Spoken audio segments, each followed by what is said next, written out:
विविध भारती पुणे ठळक बातम्या. पुणे जिल्ह्यात काल कोविड-19च्या 507 नवीन रुग्णांची नोंद झाली. यामुळे जिल्ह्यातल्या एकंदर बाधितांची संख्या 3,67,826 झाली आहे.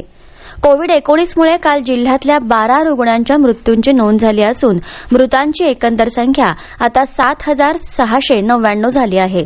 पिंपरी चिंचवड शहरामध्ये कोरोना संसर्ग आटोक्यात आल्याचं दिसत आहे. काल आणखी दिलासा देणारी घटना घडली. काल शहरात एकाही कोविड रुग्णाच्या मृत्यूची नोंद झाली नाही. गेल्या 40 दिवसात असं तिसऱ्यांदा घडलं आहे.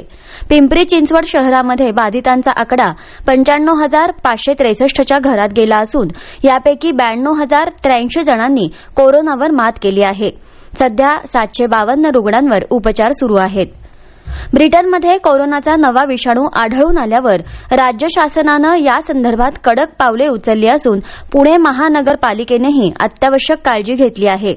पुणे शहरात परदेशातून विशेषतः युरोप आणि दुबईमधून विमानाने येणाऱ्या प्रवाशांना 7 दिवस हॉटेलमध्ये विलगीकरणात ठेवलं जाणार आहे. 5व्या दिवशी आरटी-पीसीआर टेस्ट घेतली जाईल.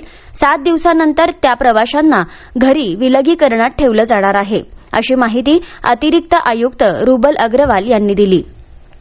राज्य परिवहन महामंडळाच्या पुणे विभागातर्फे स्वारगेट लोणावळा अशी निम आराम बस सेवा येत्या 27 तारखेपासून प्रत्येक रविवारी सुरू करण्यात येत आहे. ही बस भुशी डॅम, राजमाची पॉइंट, नारायणधाम मंदिर, कार्ला मंदिर असा प्रवास करत संध्याकाळी स्वारगेटला पोहोचेल. या सेवेचा लाभ घ्यावा असं आवाहन विभाग नियंत्रक रमाकांत गायकवाड यांनी केलं आहे. पुणे आणि परिसरातला थंडीचा कडाका कायम असून आज कमाल तापमान 29 आणि किमान 10 अंश सेल्सिअस इतकं राहण्याचा पुणे वेधशाळेचा अंदाज आहे. या होत्या आतापर्यंतच्या ठळक बातम्या. यानंतरच्या ठळक बातम्या सकाळी 9:58